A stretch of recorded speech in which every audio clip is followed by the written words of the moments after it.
नमस्कार, मैं अनु, आप देख रहे हैं एक न्यूज 24। देखिए, बिहार में चुनाव शुरू होने से पहले ही सर्द गर्मी नेताओं के ऊपर चढ़ के बोल रही है। आपको बता दें कि आरजेडी कार्यालय के ठीक सामने आप देख रहे हैं अलग अलग तरीके के पोस्टर लगाया गया है। एक तरफ तेजस्वी यादव ने एक माई बहन मान योजना की तस्वीर जारी करते हैं कि महागठबंधन की सरकार बनने पर बिहार की महिलाओं का हर महीने 2500 उनके अकाउंट में दिया जाएगा और जो ये हर वादा पूरा करेंगे, हमारा वादा है, मतलब तेजस्वी यादव की वादा।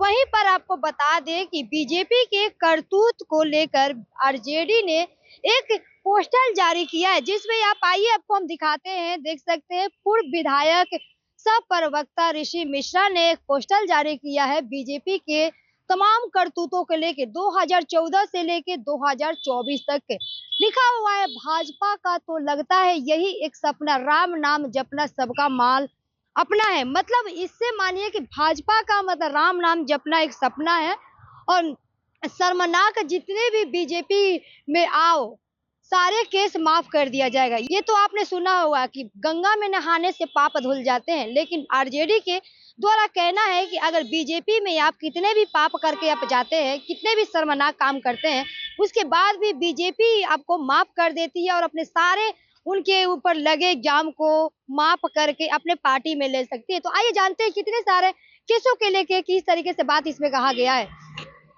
तो जिस तरीके एक देख रहे 25 में से 23 को राहत 2024 के बाद विपक्ष के बीजेपी में आए नेताओं के भ्रष्टाचारों का आरोप धोले। कथित भ्रष्टाचारों के आरोप में लेकर विपक्ष दलों का 25 नेताओं का केंद्रीय एजेंसियों का जांच का सपना कर रहे थे। बीजेपी ज्वाइन करने के बाद ही बीजेपी ज्वाइन करने के बाद ही मतलब उन पर लगे आरोप खत्म हो जाते हैं। दूसरी ओर एक और तस्वीर है, महाराष्ट्र बीजेपी से मिलकर सत्ता का सुख भोगने वाले अजीत पवार का उनके साथियों का अब क्या होगा, भ्रष्टाचारों के हैं आरोपी। और दूसरा और एक है कि घोटाले का सूत्रधार भाजपा नेता विपिन शर्मा गिरफ्तार, कोर्टों ने अक्टूबर तक जेल रखा। अब बीजेपी में जाते ही उनके ऊपर के सारे आरोप माफ कर दिया गया और जेल से बाहर आ जाते हैं। दूसरी ओर एक और आपको तस्वीर देखने को मिल रहा है कि एनडीए में शामिल होने के 8 महीने बाद प्रफुल्ल पटेल के खिलाफ सीबीआई जांच पर बंद जाने के क्लोज रिपोर्ट में क्या। प्रफुल्ल पटेल के पर सीबीआई ने क्लोजर रिपोर्ट 19 मार्च को विशेष न्यायाधीश सीबीआई राउज एन्यूल कोर्ट में जांच प्रशांत कुमार के अदालत में दायर की है। अदालत के सीबीआई के दलों पर विचार करने के लिए 15 अप्रैल की तारीख को प्रफुल्ल पटेल की अजीत की पावर केस को खत्म कर दिया जाता है। उसी पर आपको बता दें कि चिटफंड केस को बीजेपी में शामिल होने के बाद मुकुल रॉय और हिमंता बिस्वा शर्मा पर ढीला हुआ सीबीआई का शिकंजा।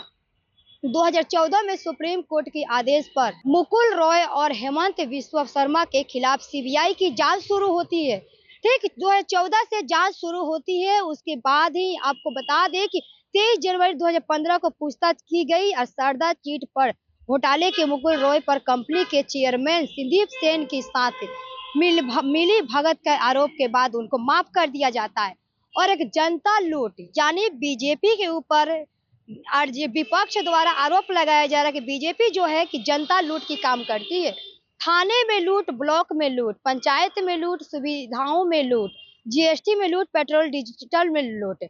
तो देखिए आपको बता दें जिस तरीके से आपने पोस्टर देखे और आरजेडी ने लगातार चुनाव शुरू होने से पहले ही एक दूसरे पर कटाक्ष चल रहे हैं, एक दूसरे की जो भी पाप पुण्य की बात कर रहे हैं और एक सारे इनके कारनामा दिखाया जा रहा है। कभी बीजेपी दिखा रही है तो कभी आरजेडी ने। हाल ही में आपने सुनील पांडे को लेके भी ने आरजेडी ने एक पोस्टर जारी किया था। ठीक है, अभी चुनाव शुरू ही नहीं हुआ, लेकिन इन नेताओं की गर्मी ठंड में भी इनकी गर्मी इतने सीमा चरण पे है कि क्या बताएं। आप क्या सोच रहे हैं, कमेंट में सब प्रतिक्रिया जोड़ दीजिएगा।